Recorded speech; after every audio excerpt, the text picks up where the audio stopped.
Hello, hello. Welcome to the Cosmic Blessings podcast. I am Allie, and today I wanted to talk about my Saturn return. So, for those of you who are not familiar with astrology or the term the Saturn return, um, basically when you're born, you have this birth chart, and the birth chart is a cosmic snapshot of where the planets were in the sky at the exact moment that you were born. It's based on your birth date, the time, location, and it reveals unique personality, strengths, challenges, and life themes. Each of the planet represents a different part of you, like your emotions, your drive, your communication style. And the chart as a whole, it can tell the story of your soul's journey.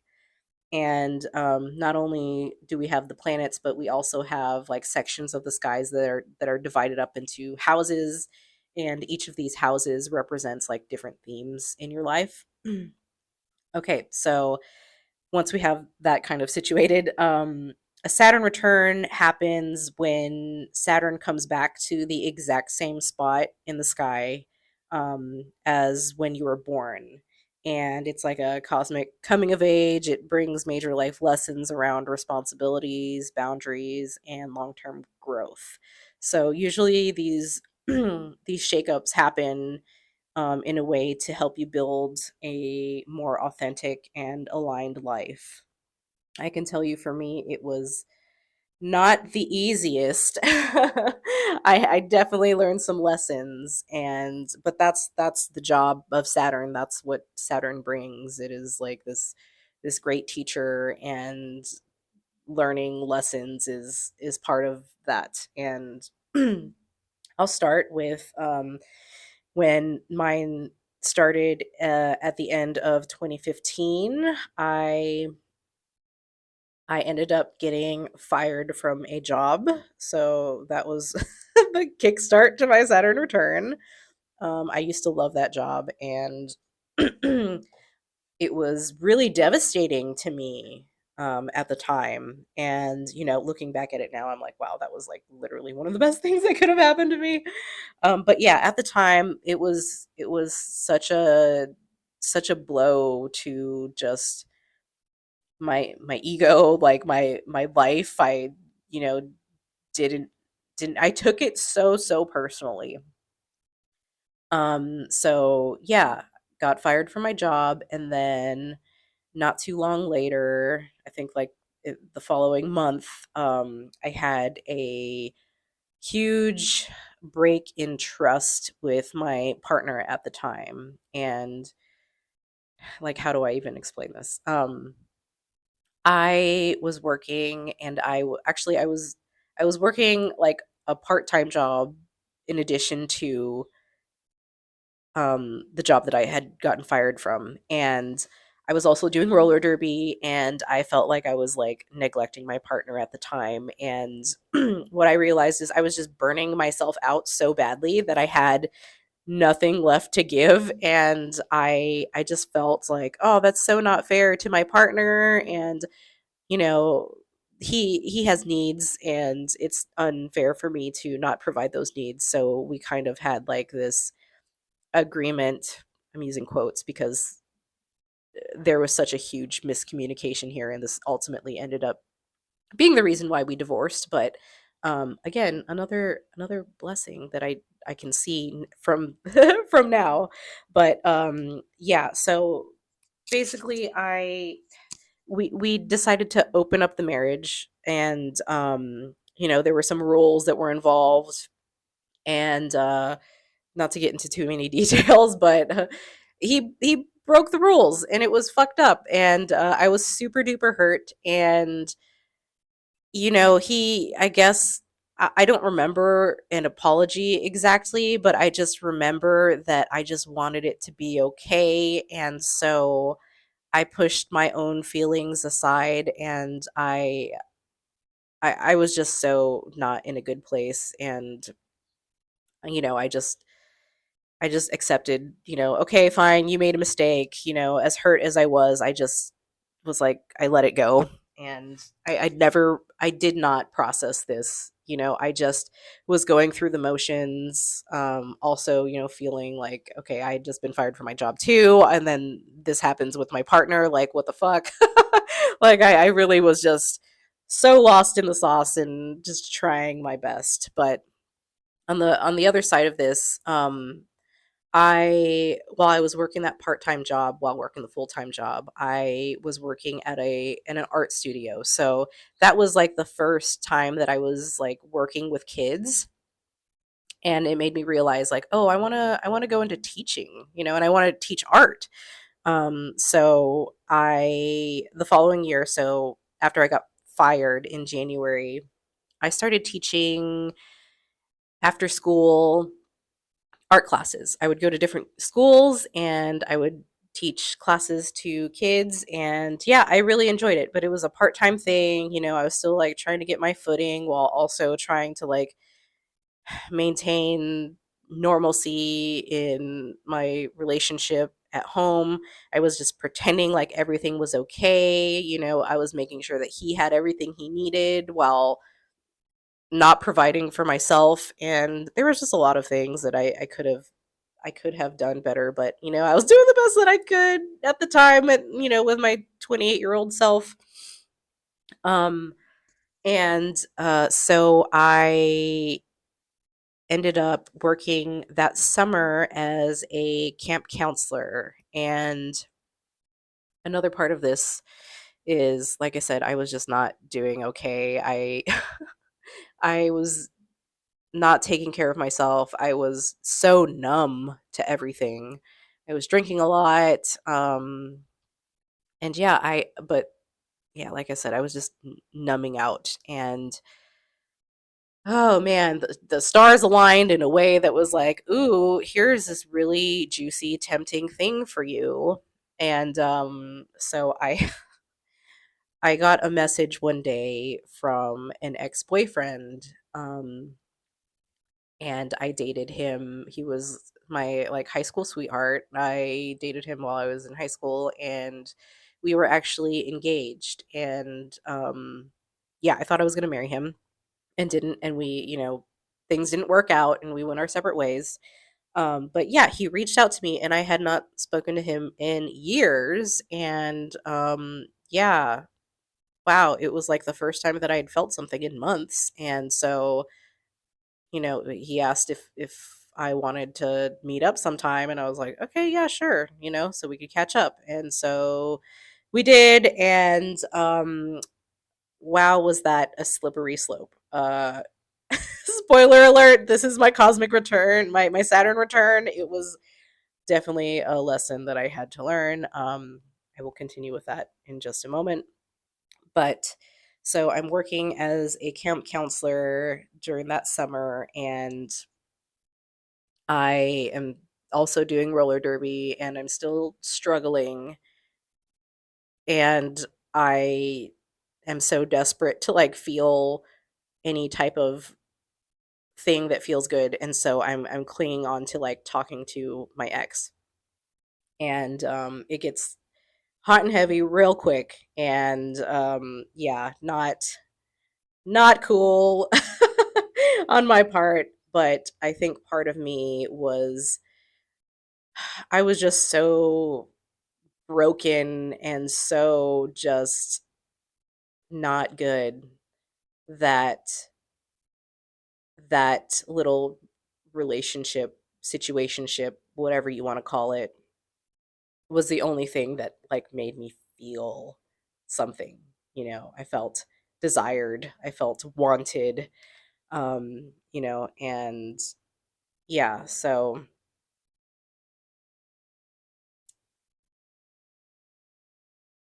long story short, we end up meeting up again, and we end up hooking up. And as I said, I was married at the time, and he was as well. And both of us, it takes two to tango. I will say that. And his partner found out and messaged my husband at the time, and that's how he found out. And yeah, it was like, it was not good. So he ended up, of course, being upset, and then he ended up leaving, and didn't speak to me for a few days. And the way that our relationship was, how do I explain this? I was the stronger one. Um, I'm using quotes here. I was the one that wore the pants. Um, and for me at the time, I was definitely like, okay, so he hurt me really bad doing something similar. And that same night, I forgave him and assured him and made him feel like everything was going to be okay. But he goes and just leaves me. And I think part of me really wanted him to fight for me, but he was just not that kind of person to do that kind of thing. And I don't know, maybe that was just part of the lesson that I had to learn. As fucked up as it was, that was just part of it. So this is definitely, so the getting fired and the relationship breakdown is a classic Saturn return energy. Um, something was just cracked wide open, that was stable for me at one point, and it's just revealing like, nope, that's not sustainable. And so Saturn is basically saying like, it's time to freaking grow up, and like it's also Sagittarius flavored. So it's asking like, what's the truth here? And so this period of time marks like the beginning of me rebuilding my life from my own truth and not reacting to circumstances. That's me looking at it now. I did not feel that way during the time. But also, another Sagittarius third house theme is the teaching part. Even though it was just a part time gig, Saturn really was, forcing me to take it seriously, even if it was scary and unstable because it was only a part time thing. Um, the Another theme with the third house is the patterns in relationships and thinking. It's like, being reintroduced to a past relationship. There's like a bigger story there about like connection, and what really actually aligns with my truth and the kind of partner that I'm like pulling into my life. And yeah, so uh, yeah, I'm still like, I'm processing this as I'm saying it out loud. So I apologize for all the ums and the pauses. So yeah, summer 2016 was rough. And then in the fall, I ended up getting a job at a painting studio. And this is where I'm like starting to feel a little like I'm starting to get my footing back under me. Actually, no, that's not true. I was a hot mess. I was a mess, but at least working at this art studio gave me an outlet because I was able to paint. I was like teaching people how to paint. So there was like a creativity element to it that was so helpful. Definitely helped bring some healing, but I was definitely still processing a lot of stuff.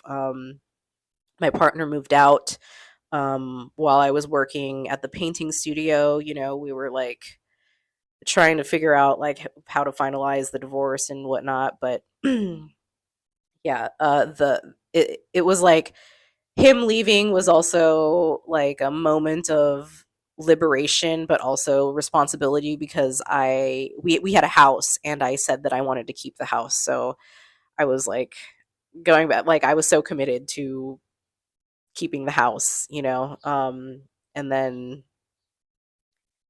I just knew that I had to get a job that was more stable, and to be able to continue to live there. I did fall behind on mortgage payments by 2 months, and that was a really scary thing. But um, while I was working at the painting studio, I also was working towards getting my teaching certificate. So I knew that I was working towards getting something that was more stable.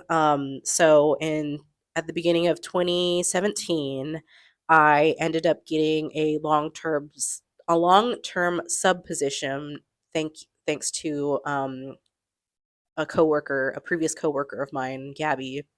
She was going on maternity leave, and so since I knew her, she was able to put in a word for me, and I was able to get a substitute position subbing for her. By the way, she also got fired from the job that I got fired from. Like that was a whole thing.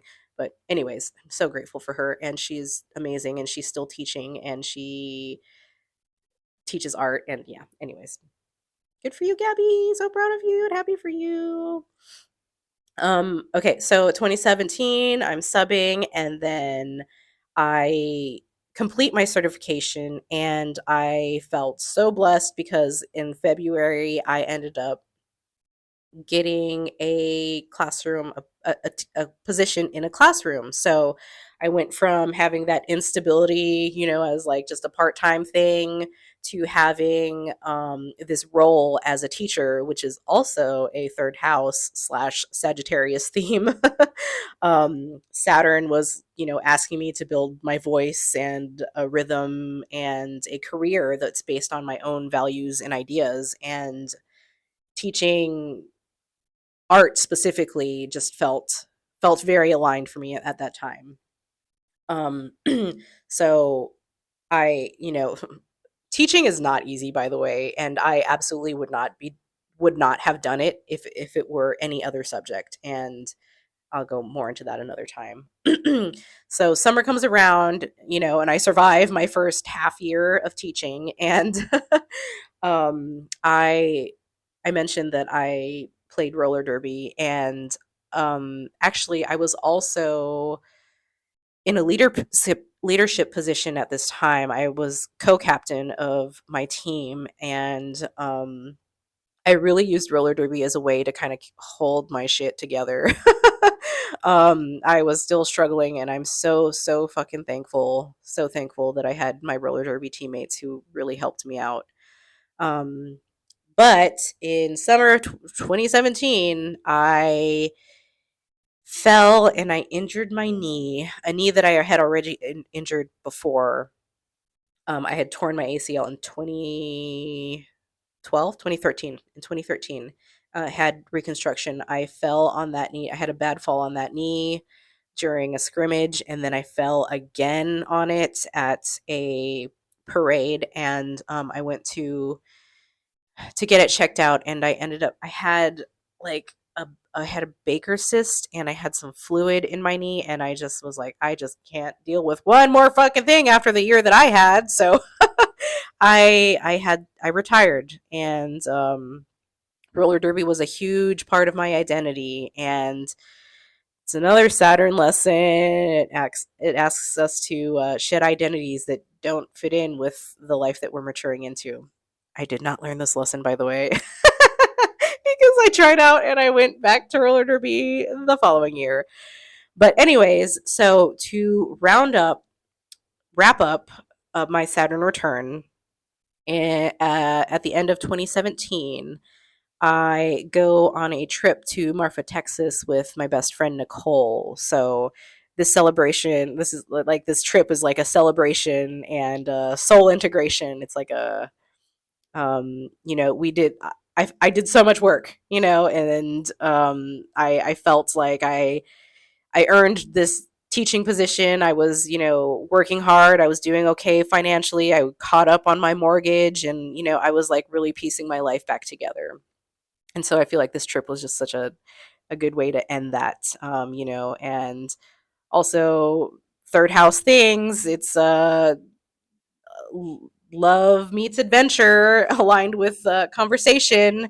While we were in Marfa, well, actually, from Marfa, we went to Santa Fe, New Mexico, and this was we planned that like super last minute. We're like, yeah, why not? Let's give that a try. So as we are traveling from Marfa to New Mexico, I got on Tinder, and I just because I was like bored. And yeah, we were like when we were in Marfa, there was like nothing there. There was like five people maybe that we could swipe on, and yeah, it was hilarious. We were just like, oh my gosh, Marfa's such a small town. But yeah, anyways, we're driving through, and I happened to have Tinder on, and so it was like connecting me with people along the way.